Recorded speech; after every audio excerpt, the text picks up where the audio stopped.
காலாவதியான தேர்தல் நன்கொடை பத்திரங்களை பாஜகவுக்காக விதிகளை திருத்தி ஒன்றிய அரசு சட்டவிரோதமாக பணமாக்க உதவியிருப்பது தற்போது அம்பலமாகியுள்ளது. கிணறு வெட்ட பூதம் கிளம்பியது போல் தேர்தல் பத்திரங்கள் தொடர்பான முறைகேடுகள் ஒவ்வொரு நாளும் புதிதாக முளைத்து கிளம்பியபடி உள்ளன.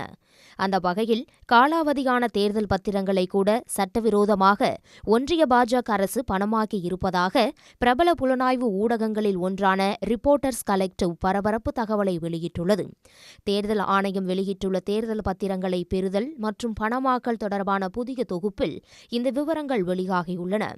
தேர்தல் பத்திர விதிகளின்படி நன்கொடை பத்திரத்தை பெற்ற கட்சிகள் 15 நாட்களுக்குள் அதை வங்கியில் செலுத்தி பணமாக்கிக் கொள்ள வேண்டும். ஆனால் கடந்த 2018ஆம் ஆண்டு மே மாதம் டெல்லியில் உள்ள SBI வங்கி கிளைக்கு சென்ற பாஜகவினர் 2 நாட்கள் காலாவதியான 10 கோடி ரூபாய் மதிப்புள்ள பத்திரங்களை சட்டவிரோதமாக பணமாக்கியது தெரியவந்துள்ளது. அப்போதைய நிதி அமைச்சராக இருந்த அருண்ஜேட்லி தலைமையிலான நிதி அமைச்சகம் SBI வங்கிக்கு தொடர்ந்து அழுத்தம் தந்ததாக அந்த ஊடகம் கூறியுள்ளது. ஆளுங்கட்சியின் அழுத்தம் காரணமாக வேறு வழி இல்லாமல் பத்திர விற்பனையில் உள்ள விதிகள் தளர்த்தப்பட்டு காலாவதியான பத்திரங்கள் பணமாக்கப்பட்டன என்று தெரியவந்துள்ளது. இதற்கான விதிகளை திருத்துவதற்கு ஒன்றிய நிதி அமைச்சகம் மின்னல் வேகத்தில் அனுமதி அளித்ததாகவும் கூறப்பட்டுள்ளது.